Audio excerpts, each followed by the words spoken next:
I used to paint long horizons when I didn't know where to go. A horizon is both a promise and a limitation, and neither really worked for me. My name is Alex Turner, 38. To the folks around here, I'm that son who ran off to the big cities and came back with paint under his nails.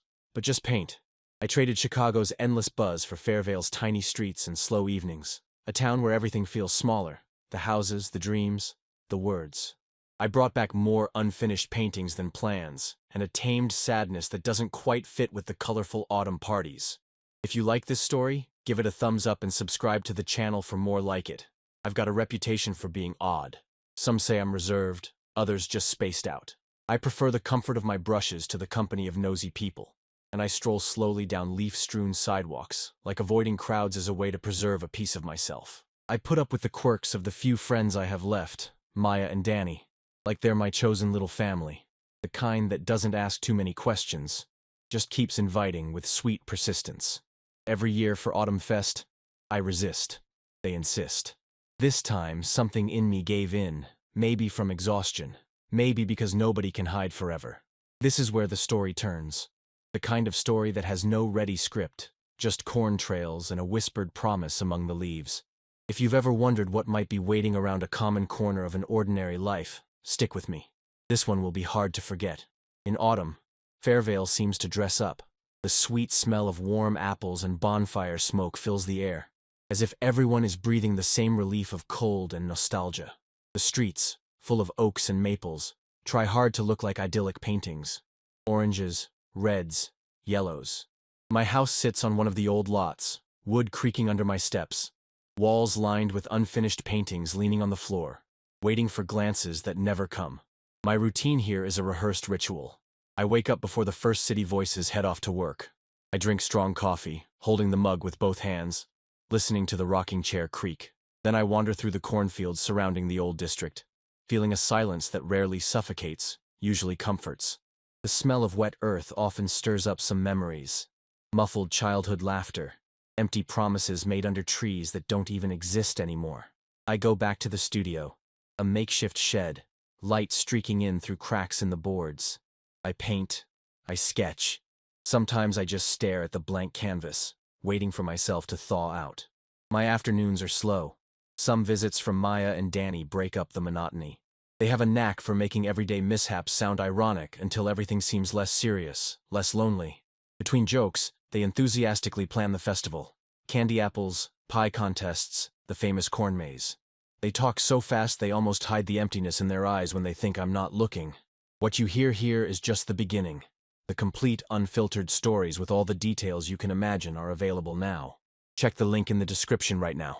At night, the house lights come on early, conversations muffled by distance and cold. I go to bed early, not because I'm tired, but for the calm that only darkness offers here. And just like that, another day folds without me realizing what was lost or found. Sometimes, other people's insistence is the only thing that gets us moving. Maya and Danny, armed with good intentions and that tone between a threat and affection, stood guard at my door early in the morning, loaded with bags and invitations to the Autumn Fest, like they were assigning a mission. It wasn't just tradition. It felt like a farewell to something, a new beginning disguised as a rural festival. I had no choice, or at least it felt that way. The festival was already buzzing when we arrived.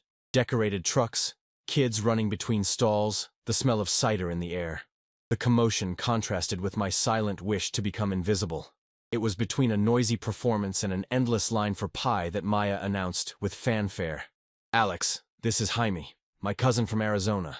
He looked out of place, tall, messy brown hair, and a smile too wide for a small town.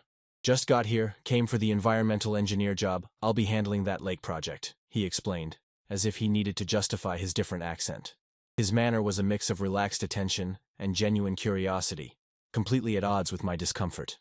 Our first conversation was awkward, almost funny. He tried to make small talk. I dodged. Maya mediated with jokes.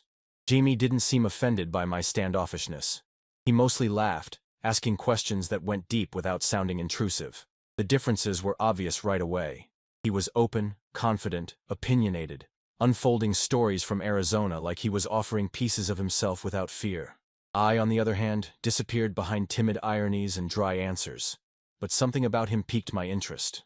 The group quickly decided, it was time to brave the traditional corn maze. Several groups were already entering through the rustic gate, a yellow sea ready to swallow anyone without a sense of direction. Danny, always playful, bet we'd be the first to get lost, which was probably part of their plan all along. A moment of tension disguised as a game followed. The crowd pushed, the gates closed behind us, and in minutes it was just me, Jaime, tall corn walls, and a world of paths that all looked identical. Maya and Danny vanished amidst laughter and promises to meet up later. It's in the maze, surrounded by silence broken only by distant voices, that my strangeness starts to turn into curiosity. I don't even realize it, but at that exact moment, the autumn landscape stopped being just a backdrop. The confusion of the first few minutes quickly turned into a real adventure. Between dead ends and seemingly promising trails, Jaime and I started to cooperate, sharing little confidences between laughs. He laughed at my chaotic mental map, which led to endless loops, and I couldn't resist the teasing, replying that environmental engineers must have a compass built into their brains. Jaime didn't hesitate. He picked up a fallen branch and drew imaginary straight lines on the ground, trying to plot our destination. I couldn't help but laugh at his failure. If it's up to your cartographic sense, I think we'll be sleeping among the cornstalks tonight. The maze changes meaning with every turn. The festival noise fades further and further, deafening the outside world. All that's left are low voices, names scribbled in pen on the entrance boards, and the strong smell of corn all around us. We stopped a few times at forks to listen to the echo, trying to guess if there were others lost like us, or if the world was just our accidental duo. He pulled a granola bar from his pocket, shared it with me, as if sharing anything, food, time, silence, was natural. The conversation became less about how to get out of there, and more about what brought us to each corner of our own stories. I talked about Chicago, a faded relationship, the bitter longing that returns when I'm alone in the studio. He offered his own snippets, his recent arrival, the adjustments, the quick judgments from the neighborhood of strict parents, the desire to change not just addresses, but skin. I felt time creating cracks between us, narrowing the physical spaces that once seemed hostile. The exchange of jokes, the lingering glances when he thought I wasn't noticing, the rare lightness of shared laughter. These were small signs that something was growing on fertile ground, even where nothing but corn should thrive. As dusk deepened and our footprints mingled in the mud, I felt a quiet warmth spreading where only sadness had stubbornly remained. Jaime commented on the festival tradition. They say the maze is meant to confuse the unaware, but that no one gets lost in there by accident. I told him he seemed to believe in those legends. He smiled with his eyes, and it felt like the phrase was made for me. Inside the maze, it's the silence that reveals everything left unsaid. The narrow corridors, the dim light, the absence of familiar voices. Everything conspires to bring my anxiety to the surface. Jaime senses, even without asking, that something weighs on me more than simple disorientation. He gets serious, talks a bit about his arrival in town, how people still react as if there's only one way to live on this side of the lake. It's funny how everyone here says no one finds love in the maze, but maybe it's just fear of admitting otherwise, he blurts out. I don't know if it's to me or to himself. Inside me, his words echo in tight spaces. The old anguish of not fitting into the molds here comes back like a cold wave. I'd had relationships, but I never had enough courage to make anything public, not even the right to hold hands on the street. Jaime, on the other hand, lightly touches on his difficult past to tell me he faced everything. Family fights, estrangement, and slow reconciliation. I saw in him someone who walked painful paths, but never froze from fear. I feel like my shame isn't just mine, but belongs to an entire place that always demanded silence from those who were different. The biggest obstacle, I finally realize, is this ghost that follows me at every turn. The hesitation to be, while everyone just wants me to exist. As we walk, quieter than before, the space between us is no longer just physical. I put my hand in my pocket, squeeze my keys, and force myself to overcome the urge to retreat, to close off. Jaime notices, doesn't push, just keeps pace. The sky is already darkening, the leaves above sketched against the orange twilight, and the wind carries a chill that isn't just from the season. A distant group laughs somewhere, but on the other side we only hear our own muffled footsteps. There. It's not the corn that stops us from moving forward. It's the invisible wall made of all the times I had to lie or hide. Jaime, on the contrary, represents the future I always pretended was unlikely. Someone capable of embracing even discomfort, of challenging the no one finds lovers here. The exit is still lost, as are answers. But for the first time, I'm not afraid of being lost. Night is coming, and with it an unexpected chance to discover what happens when you stop running, even if just for a moment. We moved through corn corridors like someone navigating a dream where paths never end, just get lost in their own repetition. The sky was bordering on dark purple when I realized we no longer knew if we were close to the maze's end or some beginning we couldn't see. Each turn grew quieter. The distant festival lights were just scattered sparks, unable to reach us. It wasn't the fear of getting lost that occupied me inside anymore, but a pleasant stupor, similar to what I usually feel before starting a new painting, facing the blank canvas. Tiredness hit. We sat on a wider path where the corn was flattened, as if someone had passed through there before. I took off my jacket and offered it, a bit awkwardly. He refused, but thanked me with a gentle smile. The sounds of voices were completely gone. Only in the distance did the wind rustle through the dry leaves. I felt like saying something, but nothing came out. My tongue tied, my hands idle. I lost myself in a subtle balance between my solitude and his presence. Jaime fiddled with his bootlaces, attentive but also distracted, like someone listening to the movement of things inside himself before saying any words. You know, it's not hard to understand why the maze legend says no one finds company here, right? He murmured, his voice hoarse. Maybe it's because when you lose everyone else, you finally pay attention only to who's beside you. I felt my chest warm. Each breath was deeper, as if I needed more air to fit inside my own body. He moved closer, first with his knee, like he was just looking for a bit more warmth. The contact made my mind hum.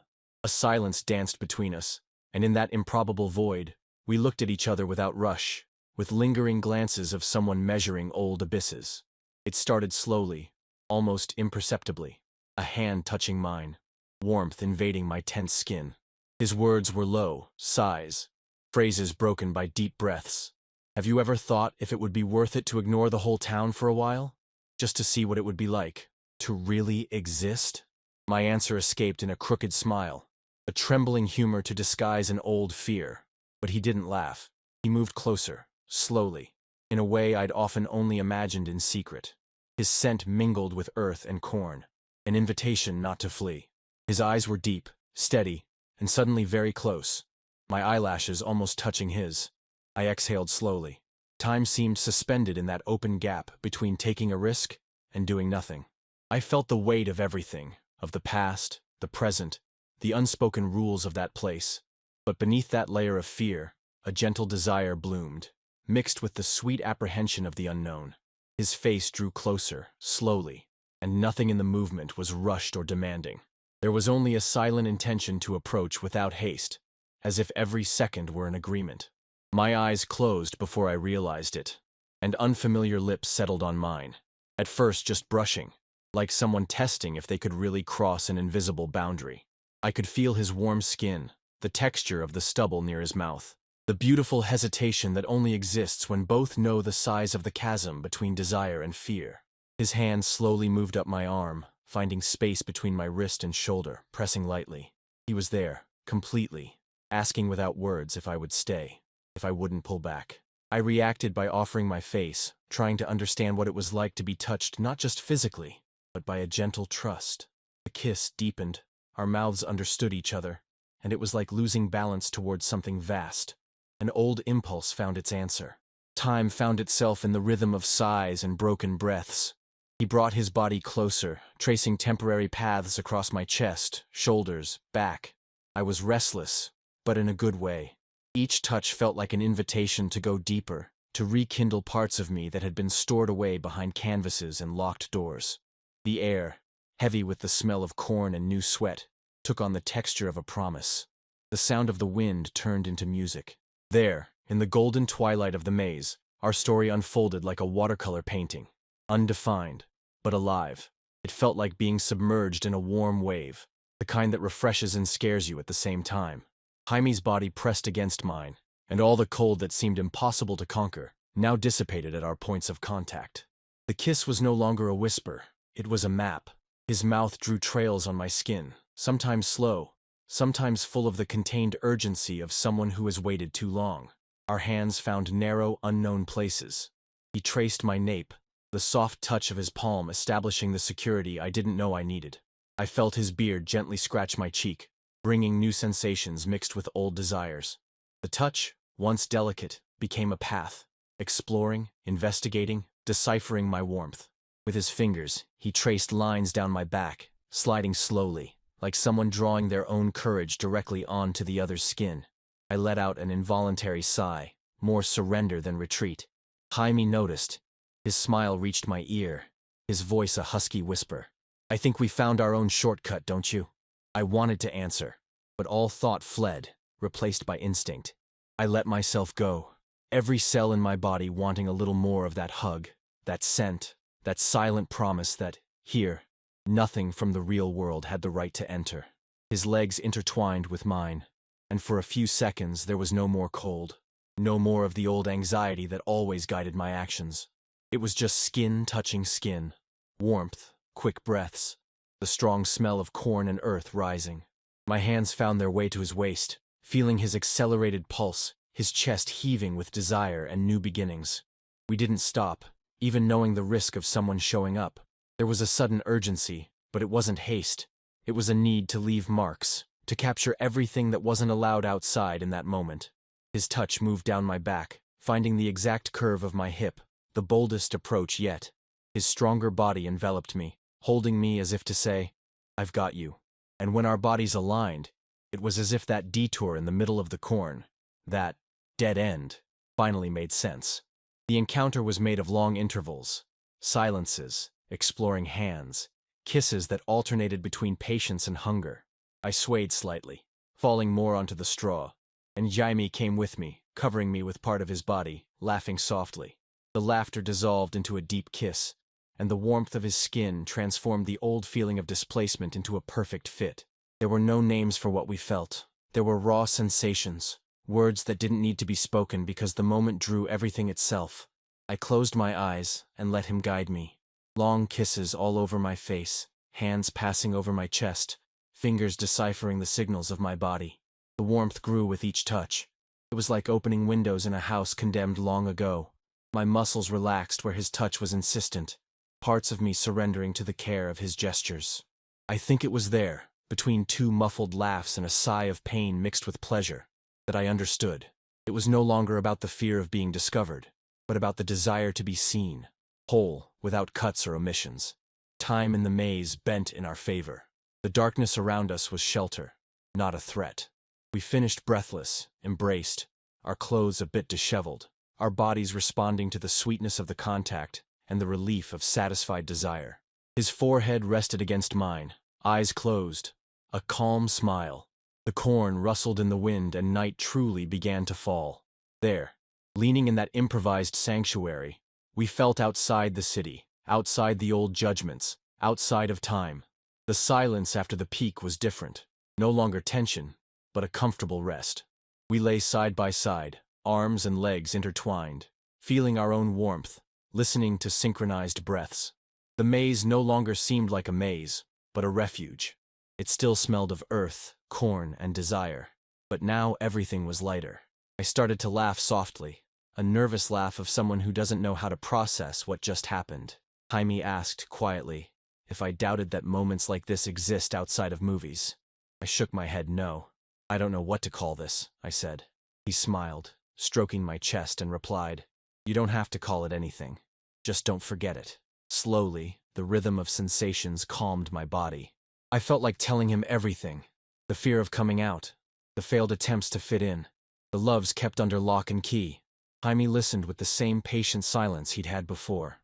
"I get it. I've been there many times. But understand one thing. If we hide who we are, all that's left are these empty corners that no one visits," he said, looking up at the dark sky cut by a timid feather of light. We stayed like that for a few more minutes, no urgency to get up. The festival continued in the distance, its lights seeming less bright compared to the warmth there, between the living walls of corn. I felt a new weight, not of guilt, but of having lived something too big to be forgotten afterwards. Inside me, a timid courage grew, that spark that lights up shaded places in your chest. I dressed slowly, feeling lighter, though smudged with foliage and dust, as if I had just passed through a rite of passage. Jaime joked about us setting a record for the longest route. For the first time, I felt I could laugh at my own vulnerability, without needing to retreat or say it was just a joke. The way he adjusted my shirt, the way he casually ran his hand over my neck while fixing his hair, was pure affection, delicate and solid. I felt my eyes sting at first, but I held it back. It wasn't sadness. It was a relief to know that, yes, there are worlds inside us that only reveal themselves when courage overcomes fear, even if only for a few moments forgotten from the rest of the world. When we stood up, still a bit wobbly, I thanked my own stubbornness for not running away, for not inventing some excuse not to go to the festival, to the maze, to nowhere. Jaime looked at me again, before we followed the narrow paths, and said quietly, his voice almost a secret between the two of us, "Next time, I promise we'll find more open endings in the mazes, or at least, we can get lost together again." The way back was silent, but not from awkwardness. It was the silence of someone who no longer needed to prove anything to anyone. I felt like I had known this man my whole life, and that even if we never saw each other again, that moment was enough to change months, maybe years, of accumulated fears. We stayed close, even walking side by side, still a bit lost, looking for the exit among corridors that, suddenly, no longer scared me. Each step was less weight, more a desire to see where all this could lead.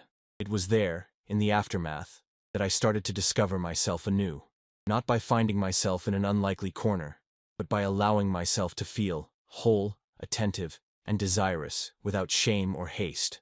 The walk back from the maze felt shorter, not because I finally knew the way, but because the rush, suddenly, wasn't to get out of there, but to keep as much of the moment intact as possible before real life demanded its place again.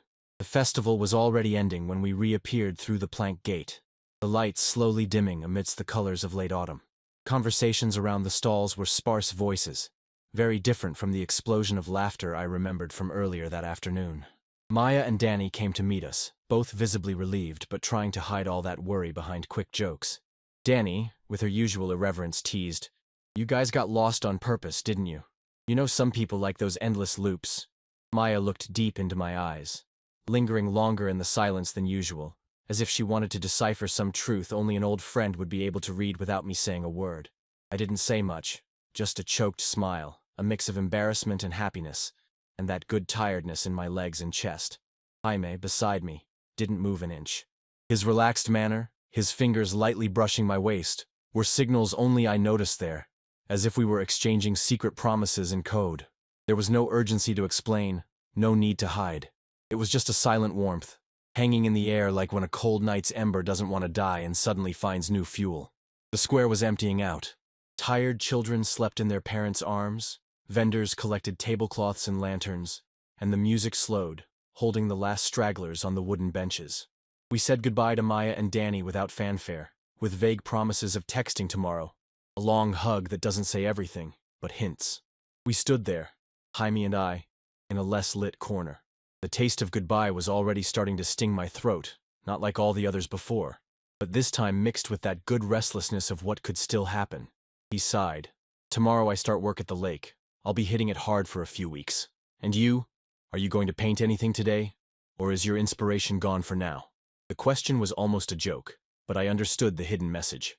Before any phrase, I looked down, not at the ground, nor at the past, but at the space between us, that new space that waited, taut, for a definition.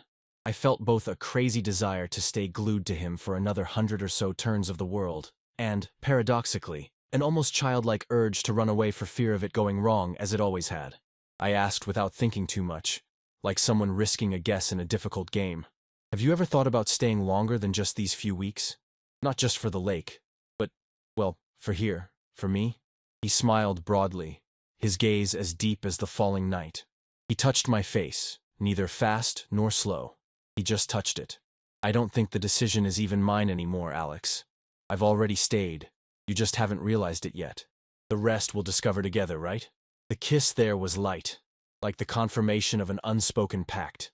Feeling that mouth again, even amidst the coming and going of the street, was like blowing on dormant embers. Something ignites. Something reminds you that there is more than fear. It wasn't a public announcement, nor a shameful escape. It wasn't a provocation, but a choice. A yes said by the body, before it was said by the mouth. A timeless commitment, fresh as the promise of a less lonely winter.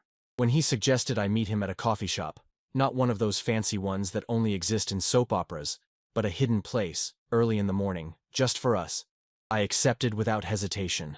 I didn't need courage. I felt in my chest, at that moment, that I had entered the maze expecting to lose my way, and somehow came out the other side seeing a wider road than all the ones I had left behind.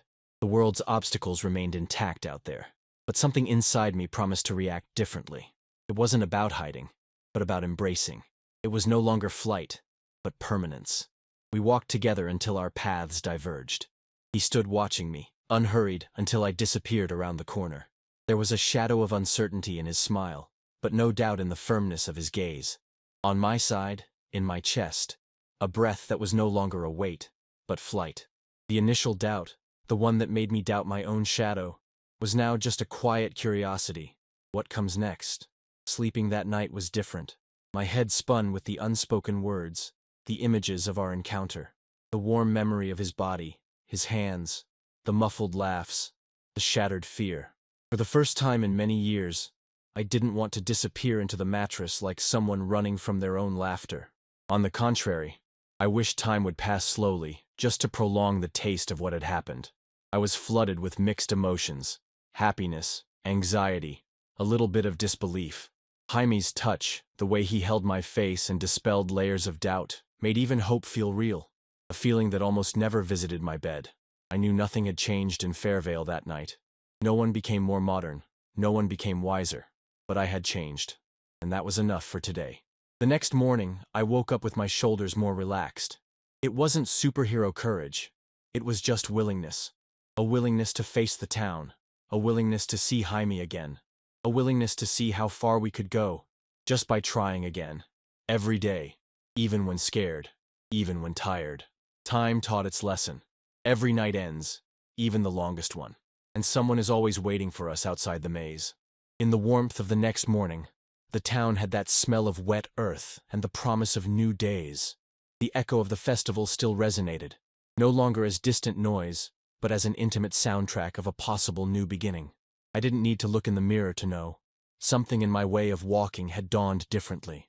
A more confident step, a smile on my lips bringing the taste of a good secret, and a desire to tell the world, even if no one was listening. As I tidied my studio, sweeping leaves from the floor, I started to think about the courage hidden in small gestures. It wasn't about big revolutions or public speeches. Courage, I realized, was having agreed to participate in that festival even when terrified of living it all again. It was allowing Jaime's closeness, even foreseeing all the complications. It was trusting, even without a guarantee of the future, in a moment just ours, lost among cornfields and secrets. I realized that even the horizon gains new color when you trade denial for hope. I walked through the village, feeling the lingering glances. Some curious, others kind, most just distracted. Instead of looking away, I held my chin high. Let them see who I was, or at least who I was trying to be. It took time, but I finally understood that belonging to a place isn't just about accepting its limits, but also about conquering detours, opening new clearings, creating openings for your own joy. My meeting with Jaime happened again, days later. This time, without the urgency of surprise, without the fear of looking back for hidden witnesses. We laughed together about how fate loves to mock us, placing answers in the most improbable dead ends. Slowly, I let the real world invade our days. Coffee for two in town, a walk in the park, a deliberate hand-holding, no longer by accident. Some acquaintances gave us side glances. Some whispered, others ignored us. But most just went about their lives, and after all, that was fine. I don't need to romanticize obstacles. I knew the risks of living openly in a small town, the cautious steps, the possible confrontations. But each challenge began to weigh less than the happiness of someone who had finally found himself. Jaime, with his straightforward manner, and the humor of someone who has won many wars, made everything easier. More than a lover, he became an ally for all my fears, laughs, and desires to start over. I gave myself the right to hope for more. A month after the festival, I no longer felt the need to hide absolutely anything from the few people who truly knew me. Conversations with friends became more sincere, less formal. With Maya, I shared all the hesitations, all the delicate aspects of a new love. born from the maze. She laughed, cried, hugged me so much I had to hide my own tears just to keep from losing control completely. With Danny, I heard jokes only those who are family at heart understand. I was, for the first time, an adult, and at the same time a boy, loving, without an escape plan. Months passed, and the routine at the lake made Jaime settle into town for good. Sometimes I'd visit him with coffee and a thermos. Other times he'd come straight to the studio looking for something new. A painting, a sketch, an excuse. We invented anniversaries for silly things. The anniversary of our first kiss in the corn, of our first dinner at home, of our first, "I like you," said like that, in plain words and with no one around to hear. And with each small celebration, something inside me dissolved into peace. It was as if every old fear found an opposite, and every guilt, an embrace. Going back to Autumn Fest a year later was almost a rite of passage. We walked to the maze again, scoffing at the old legend that insists no lovers are found inside. We held hands without hiding, took photos where the corn seemed to protect us from doubts, no longer from people. The maze's turns now seemed like sweet memories, not insurmountable obstacles. We had re-encountered our fears, but now with new weapons: affection, partnership, time together. I learned a lesson to take beyond this story: the beauty of improbable corners, of wrong turns, of places where the world expects you to be invisible. There's no easy path to happiness, just honesty with what you feel, courage even to stumble. The real maze, I discovered, was never made of corn, but of all the stories we don't allow ourselves to live. If you've stayed with me this far, following every twist and turn of this journey, and you feel a desire to create your own clearing of courage along the way, I want to encourage you. Don't hide your own light. Dare to cross your mazes, even if the exit isn't clear, and even if others say there's no solution. Sometimes, the best surprise waits precisely in the dead end. What you hear here is just the beginning. The complete, unfiltered stories with all the details you can imagine are available now. Check the link in the description right now. If you like this story, give it a thumbs up, subscribe to the channel, and share it with someone who needs to hear that yes, it is possible to get lost to find the best way. See you in the next story, where every new beginning might be behind the next fence, or inside the next maze. Until then.